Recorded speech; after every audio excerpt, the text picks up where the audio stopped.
What's up, fellas? Hopefully all is well. This is the first off-season right there. We skip in the school budget. Hey, if our government doesn't care about the budget, we're not going to care about the school's budget. Going straight to deciding which players to target to keep.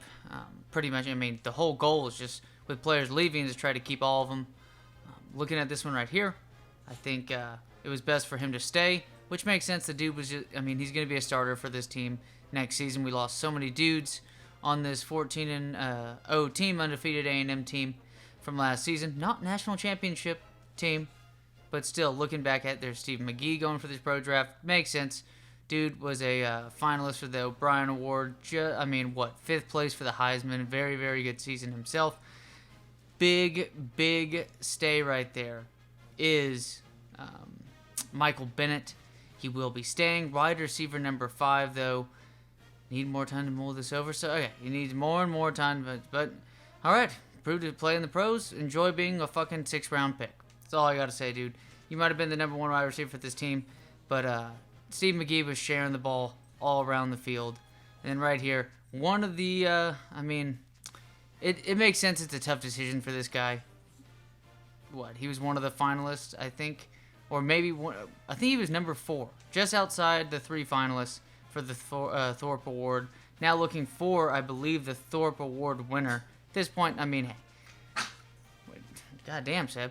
Dog's over here making noises and shit. I'll give him a benefit of the doubt. He's been in bad health. But right there, he's going to go to the pro draft. That man right there. Thorpe Award. And then, you know what? We might as well start a new era at quarterback for Texas A&M. Gerard Johnson, number 1 athlete recruited in his class. Dude is is a hell of an athlete. Makes sense, obviously. But we're going to have to work on his throwing and whatnot. Just not as good as Steve McGee was last season. And it's going to take some time. But I do think that his ceiling is way higher. As pretty much in real life, his ceiling was higher than Steve McGee's. Even though, let's be honest, Steve McGee wasn't utilized very well in his time right there. But hey, instead of Francione, we got Coach Franciaboni. And then now, that was pretty much one of the top classes we had. Going to position changes. Hey, offensive line is all right. We lost probably about 2 to 3 starters. Kept our left tackle.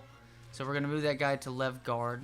These were 2 athletes, but pretty much, I guess, in a sense, just athletes when it comes to being good at playing all positions in the offensive line. So that's nice.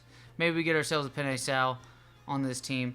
But biggest improvements, looking at player improvements, right outside linebacker 44. That's a freshman right there. So it would be nice to build him up into a very, very solid player for the defense in years to come. Chances are he's probably going to be starting right there, halfback number 32.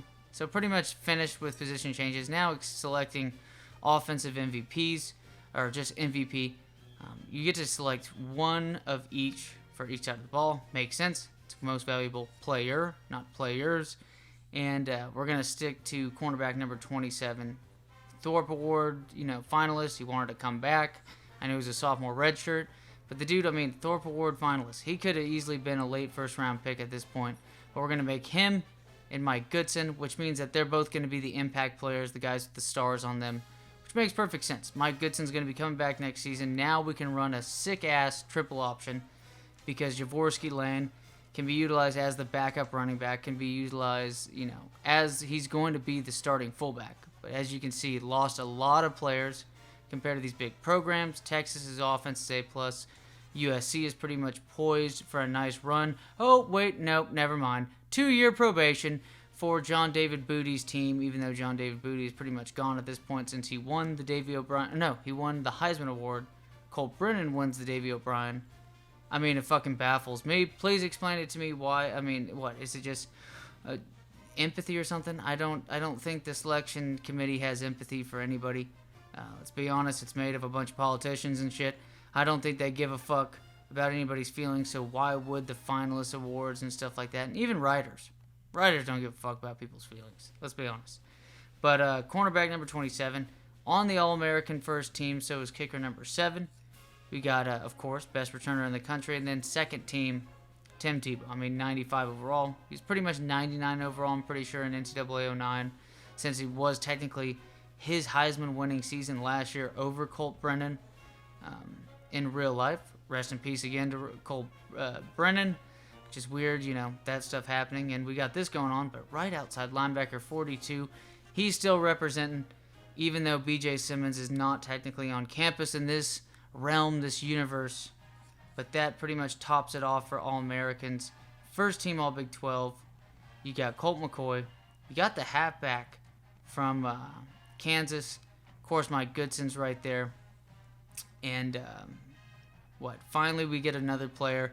It's going to be Michael Bennett, returning player that almost went to the draft. Of course, it's one of the Thorpe finalists for All-Big 12 first team. Makes sense. The dude was an All-American.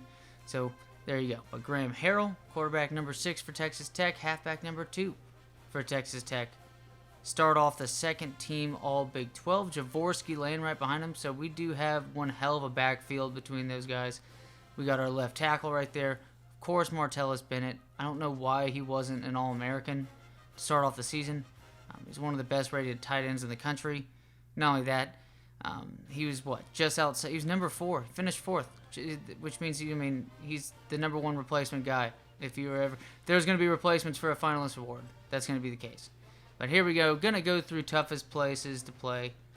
The Swamp, Ohio State.